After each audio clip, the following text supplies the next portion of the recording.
मैं fathers day नहीं मनाया, मैं तो कोई स्टेटस भी नहीं पाया, होर तां होर मैं उन्होंने विश भी नहीं की। कल फादर्स डे सी, जिथे तक मैनू पता है साडे प्यो ने तो कदे इस डे की परवाह ही नहीं सी कीती। नाले उन्होंने मेरे हैप्पी फादर्स डे कहन नाल कोई खास असर भी ना हुंदा, क्योंकि शायद उन्होंने पता भी नहीं कि ऐसा भी कोई दिन हुंदा। मैं सोचदा यार, मैं सिर्फ एक दिन ही क्यों मनावां? जिन्हां ने सानू अपना सब कुछ दिता है, उन्हां वास्ते तो मैं अपनी सारी उम्र ही लेखे लावां। पर कुछ लोग अजीब ने, मैं देखे उन्होंने जिहड़े प्यो दा कहा कदे नहीं मनणगे, पर हैप्पी फादर्स डे वाला रौला थां थां वंडणगे। बड़ी हैरानी होंदी यार, बस एक दिन वास्ते ही चेते आउंदा प्यो दा प्यार। समझना चाहिए आपां नूं भी ये दिन जे मनाउंदे हाँ तो मनाउण दा ढंग भी सिक्ख्या जावे। एक दिन ही क्यों, जिन्हां ने साडी खुशी वास्ते सारी जिंदगी कढ़ दित्ती, क्यों ना उन्हां दा कहा मन के उन्हां नूं सारी उम्र वास्ते सच्ची खुशी दित्ती जावे, सच्ची खुशी दित्ती जावे।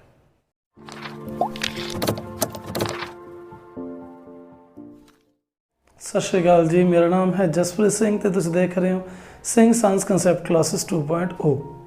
क्लास 12th अकाउंटेंसी कंटिन्यू करते पे हाँ। तो लास्ट वीडियो के विच गुडविल दा एवरेज प्रॉफिट मैथड का दूसरा पार्ट किया सी, weighted average profit method. Chapter number 3 कर रहे हैं +2 की अकाउंटेंसी विचों, मैं दोबारा दस रहा। तो दो वीडियोज़, दो शायद तीन, हाँ 3 वीडियोज़ पै चुकिया ने गुडविल नाल रिलेटेड चैप्टर दियां। तो चौथी वीडियो है अज। तो इस वीडियो के विच आपां दूसरा मैथड सीखण जा रहे हैं, गुडविल नूं किवें वैल्यूएशन उहदी करनी है, किवें सौ कढ़ना है। तो अज वाले मैथड का नाम है सुपर प्रॉफिट मैथड। काफ़ी आसान है, पर पहला समझ लो सुपर प्रॉफिट हुंदा की है। देखो ध्यान नाल समझना, सिंपल जी मैं तुहानूं गल समझा रहा। आ दो बंदे ने, चलो आपां होर थोड़ा ला के चलिए, 4 बंदे ने, ठीक है।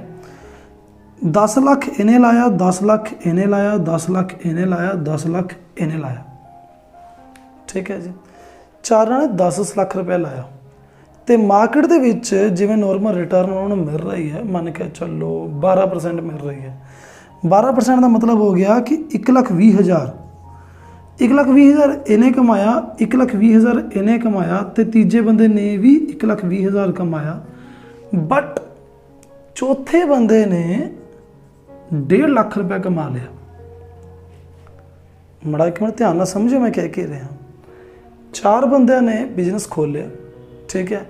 4 विचों एक बंदे ने कमाई आम बाकियां नालों कुछ ज़्यादा ही कर ली। उन्हें जिन्नी ज़्यादा कमाई कर ली बाकियां नालों, नॉर्मल जिहड़ा बिजनेस प्रॉफिट होंदा है, आम बंदा अगर बिजनेस खोलेगा, नॉर्मल मार्केट जो रिटर्न दिंदी है, उन्हें अगर ज़्यादा कमा लिया, जिन्ना उन्हें ज़्यादा कमाया, ये उहदा सुपर प्रॉफिट है। जिवें आपां मैं पहला कहा कि 12% मार्केट दिंदी है, सब का 1,20,000 है, पर वो कल्ले बंदा 1.5 लाख है।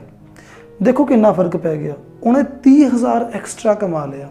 जिहड़ा इन्हें 30,000 एक्सट्रा कमाया, इसनूं बोलते हैं आपां सुपर प्रॉफिट, ठीक है। बेसिकली सुपर प्रॉफिट है कि एक्सैस ऑफ एक्चुअल या एवरेज प्रॉफिट। जिहड़ा तुसी फालतू उपर जिहड़ी कमाई हो जूगी तुहाडे एवरेज प्रॉफिट तो या एक्चुअल प्रॉफिट तो, उन्होंने तुसी सुपर प्रॉफिट कहोगे, ठीक है। तो आराम नाल देखियो भी आप सुपर प्रॉफिट कढ़ना किवें है। टैक्नीक जिहड़ी है तो स्टैप बाय स्टैप दसदा, बड़े आराम नाल, टेंशन ना लेना। फिर आप एक क्वेश्चन भी करांगे। सब तो पहला काम वो ये है कि आपां नॉर्मल प्रॉफिट कढ़ांगे।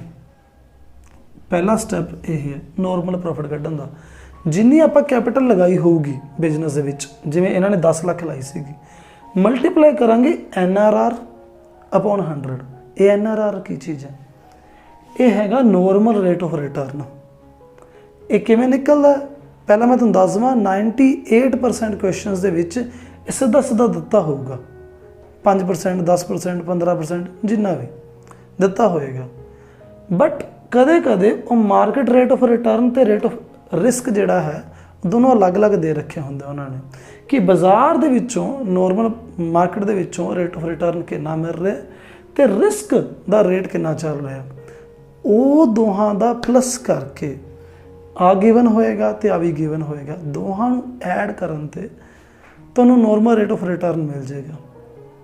ਰਿਸਕ ਦਾ ਰੇਟ ਕਿੰਨਾ ਚੱਲਦਾ ਪਿਆ ਵੀ ਕਿੰਨਾ ਤੁਸੀਂ ਪੈਸੇ ਡੁੱਬ ਲਓਗੇ, ਉਸ ਚੀਜ਼ ਦਾ ਰੇਟ ਹੁੰਦਾ ਹੈ, ਤੇ ਮਾਰਕੀਟ ਦਾ ਰਿਟਰਨ ਕੀ ਹੈ, ਦੋਨੇ ਮਿਲਾ ਕੇ ਨੋਰਮਲ ਰੇਟ ਆਫ ਰਿਟਰਨ। ਇਹ ਰੇਟ ਆਫ ਰਿਸਕ ਦੇ ਪਿੱਛੇ ਕਨਫਿਊਜ਼ਨ ਮਾੜੀ ਜਿਹੀ ਹੋ ਜਾਂਦੀ ਹੈ, ਵੈਸੇ ਨਹੀਂ ਟੈਨਸ਼ਨ ਨਾ ਲੈਣਾ। ਰੇਟ ਆਫ ਰਿਸਕ ਇਹੀ ਹੈ ਕਿ ਮੈਂ ਕਿੰਨਾ ਕੁ ਪੈਸਾ ਡੁਬੋ ਲੂੰਗਾ।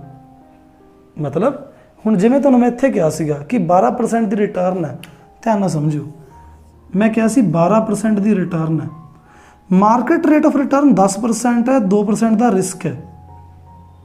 2% ਦਾ ਰਿਸਕ ਕਿਉਂ ਹੈ ਕਿ ਅਗਰ ਮਾਰਕੀਟ 'ਚ ਕੋਈ ਉੱਪਰ ਨੀਚੇ ਹੋਇਆ, ਕੋਈ ਮਾਰਕੀਟ ਦੇ ਹਾਲਾਤ ਮਾੜੇ ਆ ਗਏ, ਇਕਨੋਮੀ ਦੇ ਹਾਲਾਤ ਮਾੜੇ ਆ ਗਏ, ਜਾਂ ਸਰਕਾਰ ਨੇ ਕੋਈ ਪੁੱਠਾ ਸਿੱਧਾ ਡਿਸੀਜ਼ਨ ਲੈ ਲਿਆ, ਤਾਂ ਮੇਰਾ ਸ਼ਾਇਦ ਆ ਪੈਸਾ ਨਾ ਬਣੇ।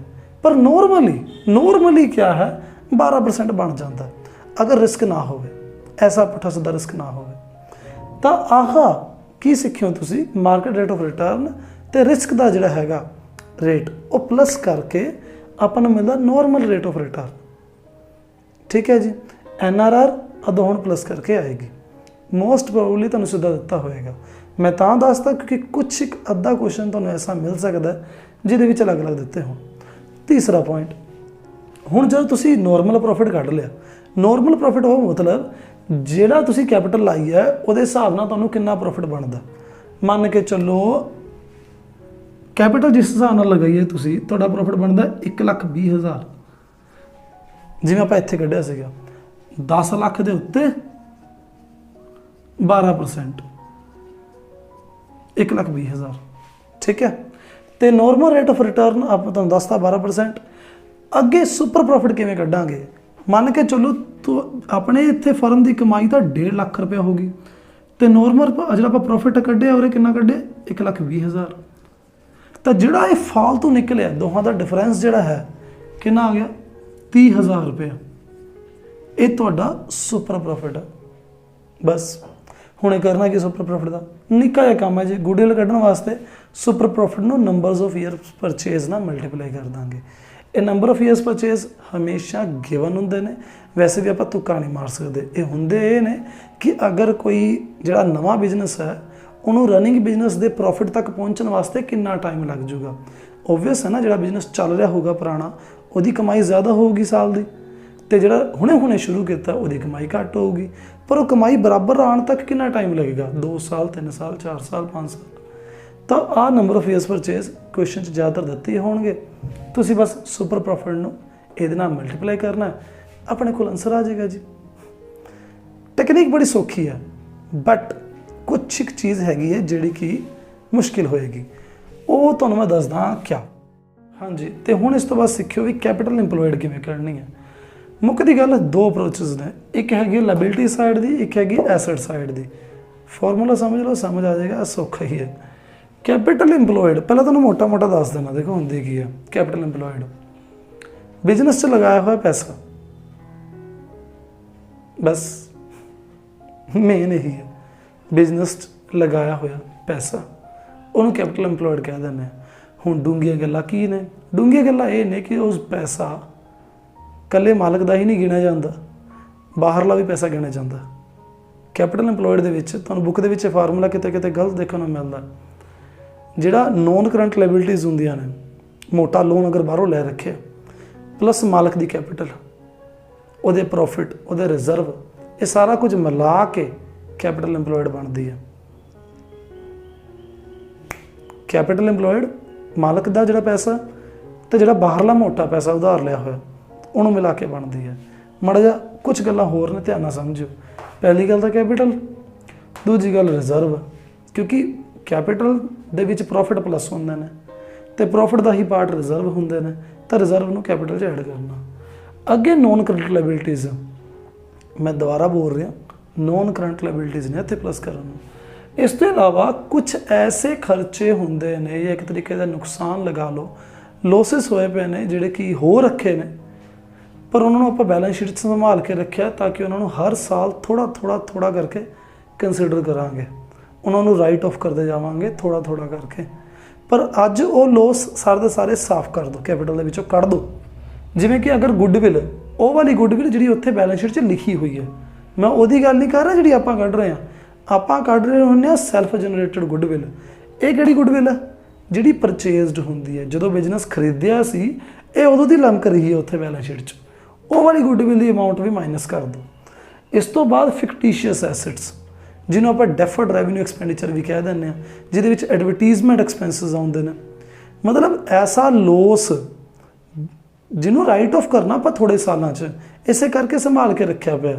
ਉਹਦੀ ਰੱਤੀ ਭਰ ਦੀ ਵੈਲਿਊ ਨਹੀਂ, ਮਤਲਬ ਉਹਦੇ ਨਾਲ ਆਪਾਂ ਨੂੰ ਕੋਈ ਬੈਨੀਫਿਟ ਨਹੀਂ ਮਿਲਣਾ, ਬਸ ਉਹਦਾ ਖਰਚਾ ਹੋ ਗਿਆ ਆਪਣਾ ਪਿਛਲੇ ਸਾਲ 'ਚ, ਠੀਕ ਹੈ, ਤਾਂ ਹੁਣ ਸੰਭਾਲ ਕੇ ਰੱਖਿਆ ਪਿਆ। ਅੱਗੇ ਆਉਂਦੇ ਮਾਈਨਸ ਕਰੋ ਨੋਨ ਟ੍ਰੇਡ ਇਨਵੈਸਟਮੈਂਟ। ਇਨਵੈਸਟਮੈਂਟ ਦੋ ਤਰ੍ਹਾਂ ਦੀ ਹੁੰਦੀ ਹੈ, ਇੱਕ ਟ੍ਰੇਡ ਇਨਵੈਸਟਮੈਂਟ, ਇੱਕ non trade investment. Trade investment ਐਸੀ ਕੋਈ ਇਨਵੈਸਟਮੈਂਟ ਕੀਤੀ ਜਿਹਦੇ ਨਾਲ ਫਾਇਦਾ ਆਪਣੇ ਬਿਜ਼ਨਸ ਨੂੰ ਹੋਊਗਾ, ਆਪਣੇ ਬਿਜ਼ਨਸ ਦੇ ਵਿੱਚ ਗਰੋਥ ਜਾਏਗੀ, ਵਧੇਗਾ ਆਪਣਾ ਬਿਜ਼ਨਸ। ਨੋਨ ਟ੍ਰੇਡ ਇਨਵੈਸਟਮੈਂਟ ਐਸੀ ਇਨਵੈਸਟਮੈਂਟ ਕਿ ਜਿਵੇਂ ਮੇਰੀ ਕਰਿਆਨੇ ਦੀ ਦੁਕਾਨ ਹੈ ਅਤੇ ਮੈਂ ਪੈਸਾ ਸ਼ੇਅਰ ਮਾਰਕੀਟ 'ਚ ਲਗਾ ਦੇਵਾਂ। ਦੇਖੋ ਮੇਰੀ ਕਰਿਆਨੇ ਦੀ ਦੁਕਾਨ ਹੈ ਤਾਂ ਸ਼ੇਅਰ ਮਾਰਕੀਟ ਨਾਲ ਉਹਦਾ ਕੋਈ ਰੱਤੀ ਭਰ ਲਿੰਕ ਨਹੀਂ ਹੈਗਾ। ਗੱਲ ਇੰਨੀ ਕੁ ਹੈ ਕਿ ਆਪਾਂ ਜਦੋਂ ਬਾਹਰ ਪੈਸਾ ਲਗਾ ਦਿੰਦੇ ਹਾਂ ਜਿਹਦਾ ਆਪਣੀ ਬਿਜ਼ਨਸ ਦੀ ਗਰੋਥ ਨਾਲ ਕੱਖ ਦਾ ਲਿੰਕ ਨਾ ਹੋਵੇ, ਬਟ ਉਹ ਤਾਂ ਰਿਟਰਨ ਆਵੇ ਥੋੜ੍ਹੀ ਬਹੁਤ, ਪੈਸਾ ਤਾਂ ਹੀ ਲਗਾਵਾਂਗੇ ਕਿ ਥੋੜ੍ਹਾ ਬਹੁਤਾ ਫਾਇਦਾ ਹੋ ਰਿਹਾ, ਪਰ ਬਿਜ਼ਨਸ ਨਾਲ ਕੋਈ ਬਹੁਤਾ ਲਿੰਕ ਨਹੀਂ ਹੈਗਾ, ਉਹਦੇ ਨਾਲ ਬਿਜ਼ਨਸ ਗਰੋ ਨਹੀਂ ਕਰੇਗਾ ਆਪਣਾ। ਹੋ ਸਕਦਾ ਕਰਿਆਨੇ ਦੀ ਦੁਕਾਨ ਡੁੱਬ ਜਾਏ ਅਤੇ ਸ਼ੇਅਰ ਮਾਰਕੀਟ ਆਪਣੀ ਵਧੀਆ ਚੜ੍ਹ ਜਾਏ, ਜਾਂ ਸ਼ੇਅਰ ਮਾਰਕੀਟ ਡੁੱਬ ਜਾਏ ਅਤੇ ਕਰਿਆਨੇ ਦੀ ਦੁਕਾਨ ਚੜ੍ਹ ਜਾਏ। ਅਤੇ ਗੱਲ ਇੰਨੀ ਕੁ ਹੈ ਨੋਨ ਟ੍ਰੇਡ ਇਨਵੈਸਟਮੈਂਟ ਜਿਨ੍ਹਾਂ ਦਾ ਆਪਣੇ ਬਿਜ਼ਨਸ ਦੀ ਗਰੋਥ ਨਾਲ ਰੱਤੀ ਭਰ ਦਾ ਲਿੰਕ ਨਹੀਂ, ਤਾਂ ਉਹ ਵੀ ਆਪਾਂ ਮਾਈਨਸ ਕਰ ਦਾਂਗੇ, ਕਿਉਂਕਿ ਉਹਦੇ ਨਾਲ ਆਪਣੀ ਗੁੱਡਵਿਲ ਦਾ ਕੋਈ ਅਸਰ ਨਹੀਂ ਹੋਣਾ ਚਾਹੀਦਾ। ਇੰਨੀ ਗੱਲਾਂ ਸਮਝ ਆ ਗਈਆਂ।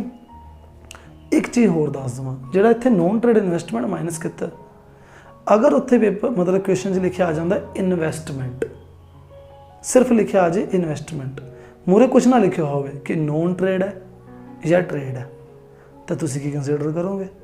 ਤਾਂ ਉਸ ਨੂੰ ਆਪਾਂ ਨੋਨ ਟ੍ਰੇਡ ਹੀ ਕੰਸੀਡਰ ਕਰਾਂਗੇ। ਦੂਸਰੀ ਅਪਰੋਚ ਹੈ ਐਸਟ ਸਾਈਡ ਦੀ ਅਪਰੋਚ। ਫਾਰਮੂਲਾ ਵੈਸੇ ਔਖਾ ਨਹੀਂ ਹੈ, ਸੌਖਾ ਹੀ ਹੈ। ਕਿਵੇਂ ਕੱਢਣਾ? ਟੋਟਲ ਐਸੈਟਸ ਟੋਟਲ ਕਰ ਲਓ, ਉਹਦੇ ਵਿੱਚੋਂ ਗੁੱਡਵਿਲ ਉਹ ਨਹੀਂ ਆਪਾਂ ਨੂੰ ਚਾਹੀਦੀ। ਮੈਂ ਉਹ ਵਾਲੀ ਗੁੱਡਵਿਲ ਦੀ ਗੱਲ ਕਰ ਰਿਹਾ ਜਿਹੜੀ ਬੈਲੈਂਸ ਸ਼ੀਟ 'ਚ ਆਲਰੇਡੀ ਲਿਖੀ ਹੋਈ ਹੈ, ਠੀਕ ਹੈ, ਉਹਨੂੰ ਮਾਈਨਸ ਕਰੋ। ਫਿਕਟੀਸ਼ੀਅਸ ਐਸੈਟ ਮਾਈਨਸ ਕਰੋ, ਨੋਨ ਟ੍ਰੇਡ ਇਨਵੈਸਟਮੈਂਟ ਵੀ ਮਾਈਨਸ ਕਰ ਦਿਓ, ਅਤੇ ਲਾਸਟ 'ਚ ਕੈਪੀਟਲ ਕਰੰਟ ਲਾਇਬਿਲਿਟੀਜ਼ ਵੀ ਮਾਈਨਸ ਕਰ ਦਿਓ। ਤੁਹਾਡੇ ਕੋਲ ਆ ਜਾਏਗਾ ਕੈਪੀਟਲ ਇੰਪਲੋਇਡ। ਹੁਣ ਅਗਰ ਇਹ ਫਾਰਮੂਲਾ ਥੋੜ੍ਹਾ ਟਿਪੀਕਲ ਲੱਗਿਆ ਹੋਵੇ ਤਾਂ ਤੁਹਾਨੂੰ ਮੈਂ ਇੱਕ ਹੋਰ ਤਰੀਕੇ ਨਾਲ ਵੀ ਸਮਝਾ ਦਿੰਦਾ, ਮਾੜਾ ਧਿਆਨ ਨਾਲ ਸਮਝਣ ਦੀ ਕੋਸ਼ਿਸ਼ ਕਰਿਓ। ਬੈਲੈਂਸ ਸ਼ੀਟ ਯਾਦ ਹੈ ਤੁਹਾਨੂੰ? ਯਾਦ ਹੋਏਗੀ ਜਿੱਥੇ ਤੱਕ ਮੈਨੂੰ ਲੱਗਦਾ। ਮੈਂ ਇੱਕ ਬੈਲੈਂਸ ਸ਼ੀਟ ਬਣਾ ਰਿਹਾ, ਦੇਖੋ ਹਿਸਾਬ ਕਿਤਾਬ ਕੀ ਹੈ। ਕੈਪੀਟਲ ਕੋਈ ਰਿਜ਼ਰਵ ਪਿਆ ਹੋ ਸਕਦਾ, ਕਰੰਟ ਲਾਇਬਿਲਿਟੀਜ਼ ਹੋ ਸਕਦੀਆਂ ਅਤੇ ਨੋਨ ਕਰੰਟ ਲਾਇਬਿਲਿਟੀਜ਼ ਹੋ ਸਕਦੀਆਂ, ਠੀਕ ਹੈ, ਜਿਹਨਾਂ ਨੂੰ ਆਪਾਂ ਲੌਂਗ ਟਰਮ ਲਾਇਬਿਲਿਟੀਜ਼ ਵੀ ਬੋਲ ਦਿੰਦੇ ਹਾਂ। ਉਧਰਲੇ ਪਾਸੇ ਆਪਣੇ ਪਿਆਰੇ ਫਿਕਸਡ ਐਸੈਟ ਹੋ ਸਕਦੇ ਨੇ, ਠੀਕ ਹੈ। ਮੈਂ ਚਲੋ ਬਸ ਸਿੰਪਲ ਐਸੈਟ ਲਿਖ ਲਵਾਂ, ਸੰਡਰੀ ਐਸੈਟਸ ਲਿਖ ਦਿੰਦਾ, ਕਿਉਂਕਿ ਮੈਨੂੰ ਕੁਛ ਚੀਜ਼ਾਂ ਅਲੱਗ ਦਿਖਾਉਣੀਆਂ ਨੇ। ਗੁੱਡਵਿਲ ਲਿਖੀ ਹੋ ਸਕਦੀ ਹੈ, ਠੀਕ ਹੈ, ਕੋਈ ਐਡਵਰਟੀਜ਼ਮੈਂਟ ਐਕਸਪੈਂਸ ਜਿਵੇਂ ਹੋ ਸਕਦਾ, ਠੀਕ ਹੈ ਜੀ। ਅਗਰ ਨੋਨ ਟ੍ਰੇਡ ਇਨਵੈਸਟਮੈਂਟ ਵੀ ਹੈਗੀ ਹੈ ਜੀ,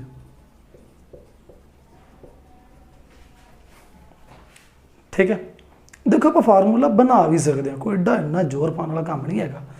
ਮੰਨ ਕੇ ਚੱਲੋ ਅਮਾਊਂਟਸ ਮੈਂ ਆਪਣੇ ਵੱਲੋਂ ਲਿਖ ਰਿਹਾ, ਆਹ 10 ਹੈ, ਆਹ 2 ਹੈ, ਆਹ 4 ਹੈ, ਨਹੀਂ ਆਹ 3 ਮੰਨ ਲੈਂਦੇ ਹਾਂ, ਇਹਨੂੰ 5 ਮੰਨ ਲੈਂਦੇ ਹਾਂ, ਠੀਕ ਹੈ। ਅਤੇ ਇੱਥੇ ਮੈਂ 12 ਮੰਨ ਲੈਂਦਾ, ਇਹਨੂੰ 1 ਮੰਨ ਲੈਂਦਾ, ਇਹਨੂੰ 2 ਮੰਨ ਲੈਂਦੇ ਹਾਂ, ਇਹਨੂੰ 5 ਮੰਨ ਲੈਂਦੇ ਹਾਂ। ਮੰਨ ਕੇ ਚਲੋ ਤੁਹਾਡੀ ਬੈਲੈਂਸ ਸ਼ੀਟ ਹੈ, ਠੀਕ ਹੈ। ਬੀ ਬੈਲੈਂਸ ਸ਼ੀਟ ਤੁਹਾਨੂੰ ਪਤਾ ਲਾਇਬਿਲਿਟੀ ਐਸੈਟ ਦੋਨੇ ਪਾਸੇ ਬਰਾਬਰ ਹੁੰਦੇ ਨੇ। ਇਹ ਮੰਨ ਕੇ ਚਲੋ ਵੀ ਲੱਖ ਦੀ ਅਮਾਊਂਟਸ ਨੇ, 10 ਲੱਖ, 2 ਲੱਖ, 3 ਲੱਖ, 5 ਲੱਖ ਅਤੇ ਲਾਸਟ 'ਚ 20 ਲੱਖ। अगर तुसी कैपिटल इंप्लॉयड कढ़नी है तो कैपिटल इंप्लॉयड की होएगी, आह ते आह, सिर्फ करंट लाइबिलिटीज़ नूं छड्ड देना। 10 2 12 ते 5 17, एक काम होर करना पएगा। 10 2 12 ते 5 17, ਉਹਦੇ ਵਿੱਚੋਂ माइनस गुडविल, एडवरटीजमेंट एक्सपेंस ते नॉन ट्रेड इन्वेस्टमेंट, ये तिन्ने बाहर। 17 चो 5 2 7 1 8, 17 चो 8 माइनस 9 लाख रुपए की कैपिटल इंप्लॉयड तुहाडी। समझ आ गया? देखो दोबारा दस देना तुहानूं, अगर आप लाइबिलिटी साइड की अप्रोच लेंदे की बनता, कैपिटल प्लस रिजर्व 10 प्लस 2 तो आप non current liabilities 5 minus goodwill 1 है तो एडवरटीजमेंट एक्सपेंसिस 2 ने, नॉन ट्रेड इन्वेस्टमेंट 5 है। ये सारा कर करा के कितना बनेगा 17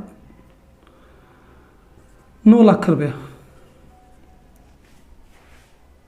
ठीक है, तो दूसरा मैथड भी देख लेने, गल क्लीयर हो जू।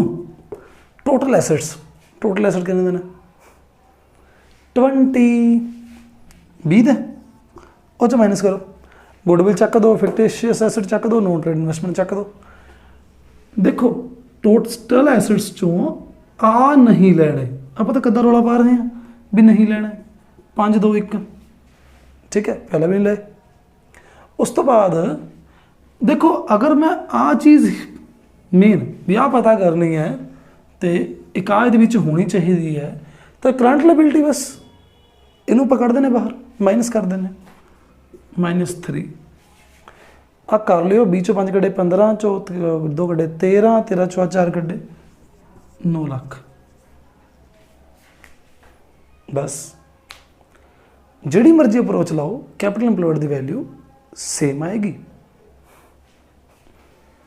एक इंपोर्टेंट चीज़ दसनी है, गड़बड़ जिहड़ी बुक दे विच देखने को मिली है काफ़ी सारी बुक्स च, हैरानी की गल है बट पता नहीं किवें।